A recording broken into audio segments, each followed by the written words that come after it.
दशमलव संख्याओं को विभाजित करने का यह दूसरा भाग है। इस भाग में हम देखेंगे कि कैसे एक दशमलव संख्या को दूसरी दशमलव संख्या से विभाजित करते हैं। इसके लिए एक उदाहरण लेते हैं। 3.2 को 0.4 से भाग दें। आगे जाने से पहले इन संख्याओं को अंश और हर के रूप में लिख लेते हैं। इसका मतलब है कि मैं इसे ऐसे लिख सकती हूँ 3.2 बटे 0.4। हमें एक दशमलव संख्या को दूसरी दशमलव संख्या से विभाजित करना नहीं आता, किंतु पिछले भाग में हमने सीखा है कि कैसे किसी दशमलव संख्या को एक पूर्ण संख्या से विभाजित करते हैं। इसका मतलब अगर हम 0.4 को किसी तरह एक पूर्ण संख्या में बदल लें तो हम विभाजन की यह संक्रिया कर पाएंगे। हम इसे कैसे कर सकते हैं? 0.4 को एक पूर्ण संख्या में बदलना, यानी इसे 4 के रूप में बदलना। इसके लिए हमें बस इसके दशमलव बिंदु को दाहिनी ओर ले जाना है, फिर यह 4 हो जाएगा। इसलिए इसे दाहिनी ओर ले जाने के लिए हमें इसे 10 से गुणा करना होगा, ठीक है? लेकिन हमने भिन्न में सीखा कि अगर आप किसी भिन्न के हर को किसी संख्या से गुणा करते हैं और संख्या का मान ना बदले, इसके लिए आपको उसके अंश को भी उसी संख्या से गुणा करना होता है। इसलिए अगर हम इसके अंश और हर दोनों को गुणा करते हैं तो हमें एक समतुल्य भिन्न मिलता है, जो कि है 32/4। अर्थात हमें 32 को 4 से विभाजित करना है और हमें वो उत्तर मिल जाता है। और हम जानते हैं कि 4 गुणा 8 32 होता है, तो इसका उत्तर है 8। तो ये तो काफी आसान था, है ना? इसलिए जैसे ही हमने दोनों संख्याओं को 10 से गुणा किया, यह किसी पूर्ण संख्या के विभाजन जैसा हो गया। इसके लिए जो युक्ति अपनाई गई है वो भाजक को एक पूर्ण संख्या में रूपांतरित करने की है। भाजक का मतलब वो संख्या जिससे आप किसी संख्या को भाग करते हैं। आप इसे कैसे करते हैं? आपको दशमलव बिंदु को दाहिनी ओर ले जाना है और उसके लिए हमें उसे दशमलव के जितने स्थान हैं उसके हिसाब से 10, 100 या 1000 से गुणा करना होगा।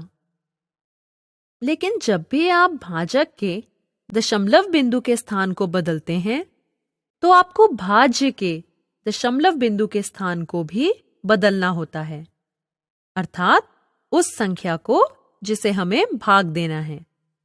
इसलिए यहां दोनों ही संख्याओं के दशमलव बिंदुओं के स्थान को बदलना महत्वपूर्ण है।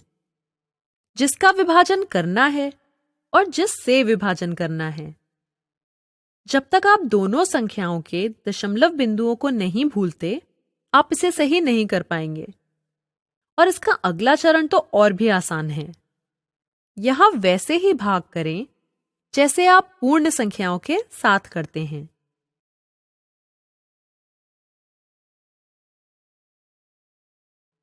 चलो एक उदाहरण लें। 0.756 को 0.9 से भाग दें। अब हमें 0.9 को एक पूर्ण संख्या में बदलना है। इसके लिए हमें दशमलव बिंदु को दाहिनी ओर ले जाना है, अर्थात हम इसे 10 से गुणा करेंगे। अगर आप 0.9 के लिए दशमलव बिंदु को एक स्थान दाहिनी ले जाते हैं तो ऐसा ही हम 0.756 के लिए भी करते हैं। मतलब हमारा भाग ऐसे दिखने वाला है। 7.56 को 9 से भाग दें। हमें पता है कि इसे कैसे करना है। अब हम भाग शुरू करते हैं। 9 को 0 बार गुणा करने पर 0 आता है। हम नीचे 7 लिखते हैं।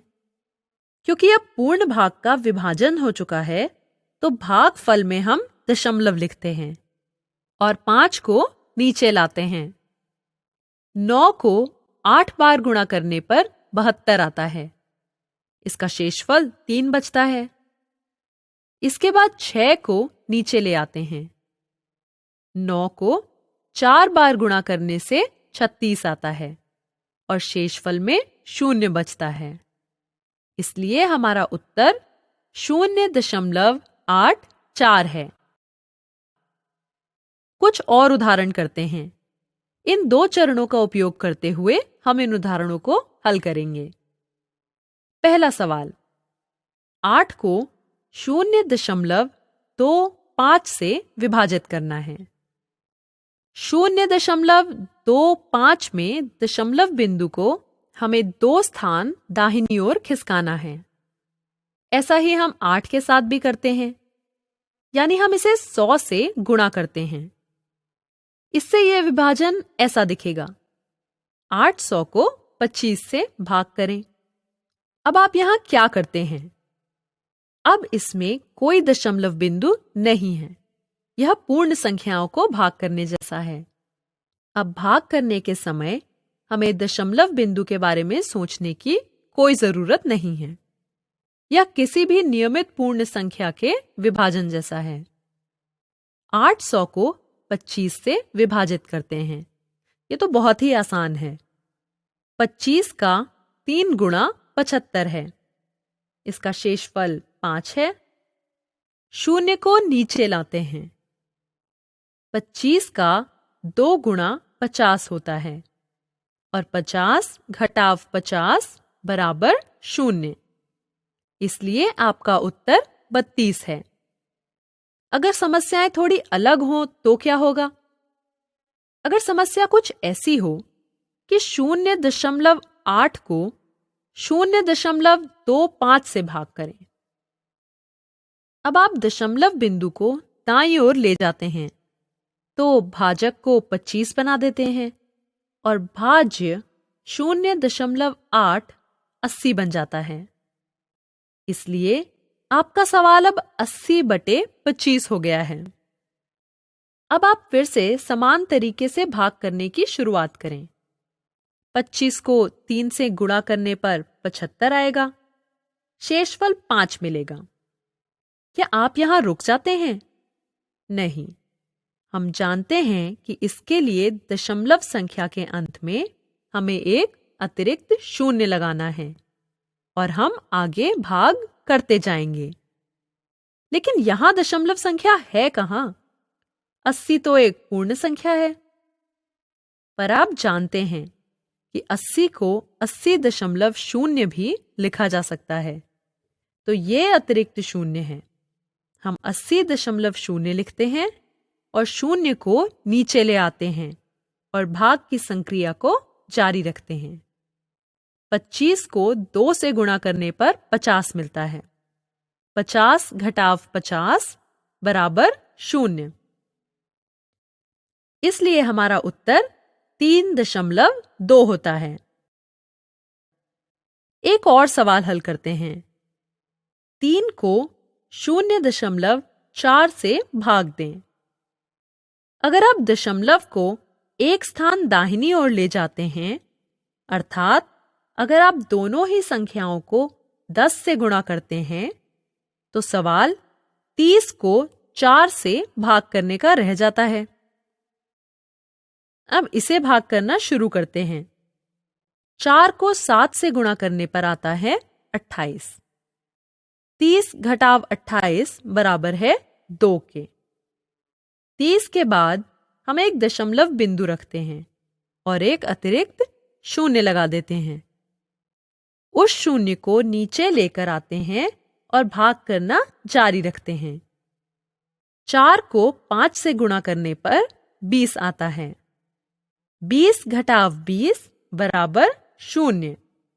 इससे हमारा उत्तर 7.5 हो जाता है।